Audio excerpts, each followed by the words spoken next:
नमस्कार बंधुरा सम्पूर्ण निरामिषभावे झिंगे और मुगेर डाल दिए आज के तैरी करे देखाबो मुखे लेगे थाकार मतन एकदम यूनिक नतून एक रेसिपि। गरम भातेर साथे एटा अपूर्व लागे खेते। निरामिष रान्ना एरकम होले माछ मांसेर दरकार पड़े ना, एटा दिए किन्तु एक थाला भात खाওয়া হয়ে যায়। रेसिपिटा करार जन्य एखाने 500 ग्राम झिंगे बेश बड़ बड़ करे केटे निয়েছি আর দেখতেই পাচ্ছেন ঝিঙের খোসা সম্পূর্ণ ছাড়ায়নি, অল্প অল্প করে খোসা রেখে কেটে নিয়েছি ঝিঙেটাকে, কারণ ঝিঙের খোসাও খাওয়া যায়। এবার কড়াই বসিয়ে কড়াইতে নিয়ে নিচ্ছি ছোট এক বাটি মানে 150 গ্রাম মুগের ডাল। মিডিয়াম আছে 3 থেকে 4 মিনিটের জন্য ডালটাকে ভেজে নিচ্ছি একটু হালকা লালচে করে, মানে যতক্ষণ না ডাল ভাজার মিষ্টি একটা সুগন্ধ বেরোচ্ছে ততক্ষণ পর্যন্ত ডালটাকে ভেজে নিতে হবে। খুব বেশি লালচে করে ডালটা ভাজার দরকার নেই। তো এখানে আমার মুগের ডাল ভাজা হয়ে গেছে। এবার গরম কড়াই থেকে সাথে সাথে একটা বাটিতে নামিয়ে তারপরে অপেক্ষা করতে হবে ডালটা পুরোপুরি ঠান্ডা হওয়া পর্যন্ত। গরম থাকা অবস্থায় ডালের পাউডার করা যাবে না। তো এখানে আমি ঠান্ডা করে নিয়েছি পুরোপুরি ডালটাকে। এবার মিক্সার জারের মধ্যে নিয়ে ডালের একটা মিহি পাউডার তৈরি করে নিয়েছি। দেখুন সুন্দর পাউডার তৈরি হয়ে গেছে। এবার একটা বাটিতে নিয়ে নিলাম, দিয়ে দিচ্ছি স্বাদ অনুযায়ী নুন, সামান্য পরিমাণে একটুখানি হলুদ, ঝালের জন্য একটু ঝাল লঙ্কার গুঁড়ো, একটুখানি গরম মশলার গুঁড়ো আর ফ্লেভারের জন্য একটুখানি কালো জিরে। সমস্ত শুকনো উপকরণ একটা চামচের সাহায্যে ভালো করে মিশিয়ে নিচ্ছি। মেশানো হয়ে গেছে। এবার অল্প অল্প করে জল দিয়ে একটা ঘন ব্যাটার আমাদের তৈরি করতে হবে। জলটা অল্প অল্প করে মেশাতে হবে। তো দেখুন মিশ্রণটা ঠিক এইরকম হবে, ঘন থকথকে একটা মিশ্রণ তৈরি হবে। এখানে আমি 1 চামচ তেল দিয়ে দিলাম, তেলটাকে ডালের সাথে ভালো করে মিশিয়ে নিচ্ছি। ডালের মিশ্রণ কিন্তু আমাদের রেডি হয়ে গেছে।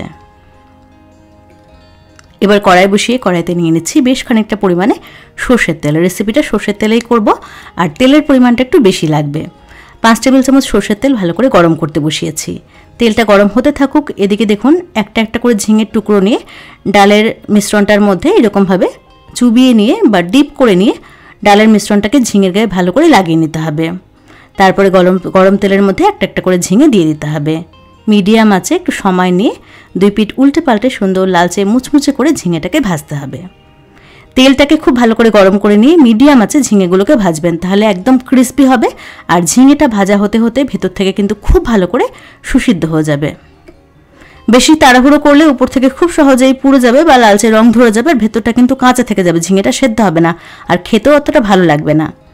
তো ঝিঙেটাকে সুন্দর করে ভাজতে হবে।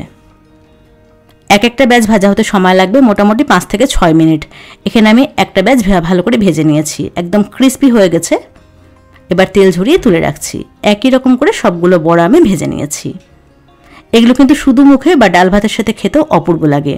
তো সবগুলো ঝিঙের বড়া ভেজে নেওয়ার পরে কড়াইয়ে যেটুকু তেল আছে তার মধ্যে ফোড়নের জন্য দিলাম একটা শুকনো লঙ্কা, 2টো ছোটো এলাচ, 1 টুকরো দারচিনি আর 1/2 চামচ গোটা জিরে। আর সুন্দর একটা রঙের জন্য দিচ্ছি 1/2 চামচের থেকে একটু কম চিনি। গরম তেলের মধ্যে একটুখানি চিনি দিলে চিনিটা ক্যারামেলাইজড হয়, সুন্দর একটা লালচে রং নিয়ে আসে, যেটা দেখতে ভালো লাগে। তো ফোড়নটাকে কয়েক সেকেন্ড একটু নাড়াচাড়া করে নেওয়ার পরে এখানে দিয়ে দিলাম মাঝারি সাইজের 2টো আলু। আলুটাকে আমি ডুমো ডুমো করে কেটে নিয়েছিলাম। 1/2 চামচ নুন দিয়ে আলুটাকে সুন্দর লালচে করে ভেজে নিচ্ছি। আপনারা চাইলে আলু বাদ দিয়েও করতে পারেন। মিডিয়াম আছে একটু ঢাকা দিয়ে দিয়ে আলুটাকে ভালো করে ভেজে নেব। তো আলু এখানে আমি বেশ সুন্দর করে ভেজে নিয়েছি। এবার গ্যাসের আঁচ একদম কমিয়ে দিয়ে দিচ্ছি 1/2 চামচ জিরে গুঁড়ো, 1/2 চামচ মতন হলুদ আর কালারের জন্য 1/2 চামচ কাশ্মীরি রেড চিলি পাউডার। ধনে গুঁড়ো কিন্তু এই রান্নায় আমি ব্যবহার করব না।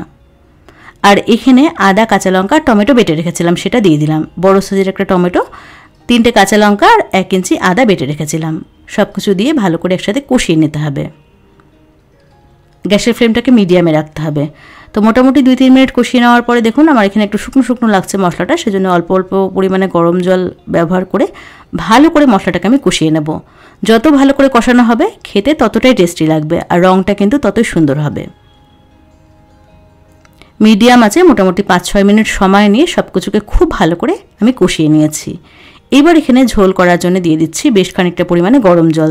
জলের পরিমাণটা একটু বেশি লাগবে কারণ বড়াগুলো কিন্তু প্রচুর জল টানবে, তো সেটা বুঝে ঝোলটা দিতে হবে। এখানে আমি 3 কাপ গরম জল দিয়েছি। জলটাকে ভালো করে মিশিয়ে নিয়েছি। দিয়ে দিচ্ছি এখানে স্বাদ অনুযায়ী নুন। আলু ভাজার সময় একটু নুন দিয়েছিলাম, সেটা বুঝেই নুনটা দিতে হবে। চিনি দিচ্ছি না কারণ তেলের মধ্যে কিন্তু একটু চিনি আমি দিয়েছিলাম। একটুখানি দিয়ে দিলাম গরম মশলার গুঁড়ো।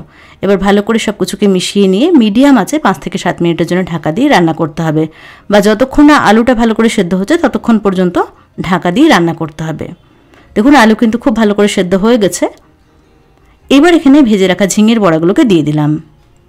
ভালো করে মিশিয়ে নিয়ে মিডিয়াম আঁচে জাস্ট 3 থেকে 4 মিনিট ফুটিয়ে নেব। ঝিঙের বড়াগুলো দেওয়ার পরে বেশিক্ষণ ফোটানোর দরকার নেই। ঝিঙেটা যেহেতু ভাজতে ভাজতেই ভালো করে সেদ্ধ হয়ে গেছিলো, সেজন্য খুব বেশিক্ষণ সময় লাগবে না। জাস্ট ঝোলের মধ্যে ভালো করে মিশিয়ে নিয়ে মিডিয়াম আঁচে 2-3 মিনিট ফুটিয়ে নিলে কিন্তু এটা তৈরি হয়ে যাবে। তো রেসিপিটা আমার হয়ে এসেছে। নামানোর আগে একটুখানি ঘি দিয়ে দিলাম। ঘিটাকে ভালো করে মিশিয়ে নিয়ে গ্যাসের ফ্লেমটাকে অফ করে এটাকে আমি 10 মিনিট ঢাকা দিয়ে রাখবো, যাতে করে ঘিয়ের ফ্লেভারটা ঝোলের মধ্যে ভালো করে বসে যায়।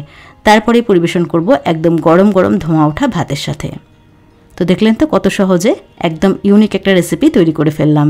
তো কেমন লাগলো আজকের রেসিপি সেটা অবশ্যই কমেন্টস করে জানাবেন। ভিডিও ভালো লাগলে একটা লাইক করবেন আর চ্যানেলটাকে সাবস্ক্রাইব করবেন।